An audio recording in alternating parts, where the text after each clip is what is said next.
let's get this show started with a song that I wrote with one of my mentors, Mr. Reverend Billy C. Wirtz. Anybody? Oh yeah! Oh yeah! Hallelujah! Hallelujah.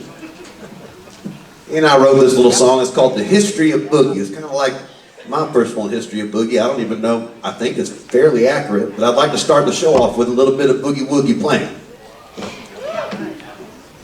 I'm going to give it a shot.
At the turn of the century, the eastern seaboard from Virginia to Texas was dotted with lumber camps.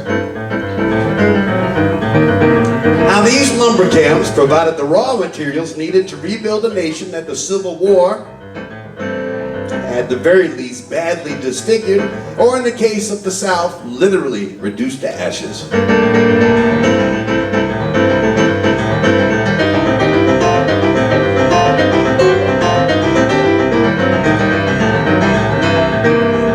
Industrial revolution, a massive expansion of the railroad systems.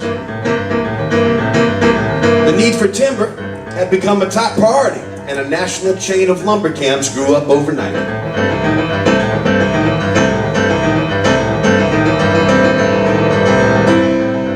Now, these lumber camps, well, they were governed by state and federal laws. But they really existed many miles deep into the woods and away from the rest of society. So they functioned underneath of their own laws and were far less concerned with the moral fiber of their citizens. In fact, anyone willing to work long and grueling hours under minimal safety considerations were welcome. Often these camps were run by private companies with little concern for the health or well-being of their lumberjacks. In turn, where you came from, your criminal records, your history, well, that didn't really matter. As long as you were willing to swing an axe for 10 hours a day, no one really cared.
Long before the days of logging trucks, these camps depended on the railroad lines to get their product from town to town.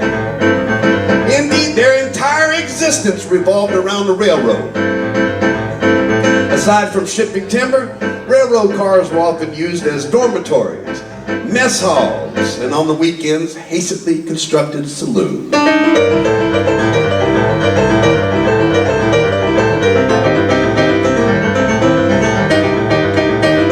Now these saloons featured untaxed whiskey, served in large barrels, at least a couple of boxcars worth of local working girls, and over in the corner, almost in every one, an upright piano. Now, very few of these lumberjacks were musically inclined, so a brand new circuit of piano players was born.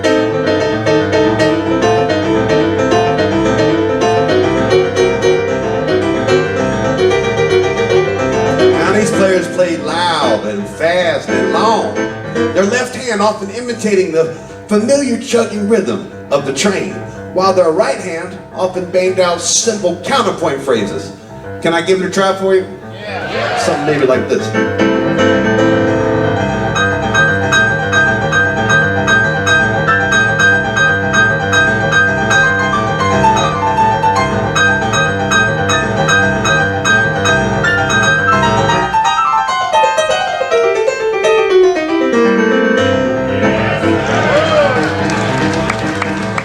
This style was known by such colorful names as Dudley Joke, Texas Stomp, Drive 'em Down, and ultimately Boogie Woogie. The men who played this style had equally colorful names: Romeo Nelson, Raghead, Three Finger Sam. There were very few named Neil. Now most of them could fight just as well as they played, and were often forced to when confronted by drunken patrons. In these places, the piano man was more than just a musician. He told stories. He relayed the latest news from other lumber camps, and often managed the financial affairs of the working girls. Although the style may have originated in the lumber camps, it wasn't long before this rough and crude style found its way into the cities. Indeed, it became the favorite style among rent parties and little hole-in-the-wall saloons. It was still looked down by the more educated players. It wasn't even accepted in the brothels where jazz and stride were played, but boogie woogie and blues piano, well, that grew up in the places where the pimps and the prostitutes and the drug dealers went when they got off working.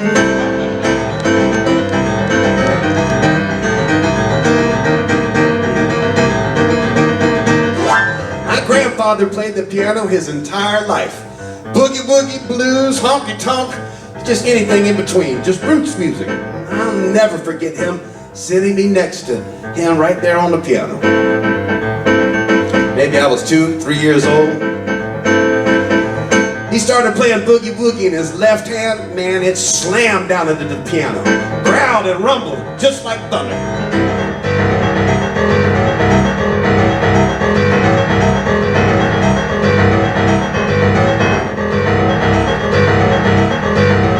His right hand would fiercely attack the upper register, jackhammering notes with the confidence that maybe 50 plus years of playing beer joints could produce.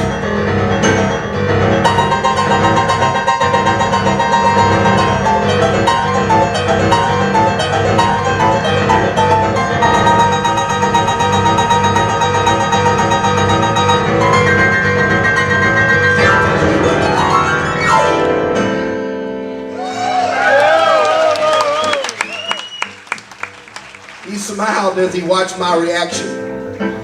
No words were necessary.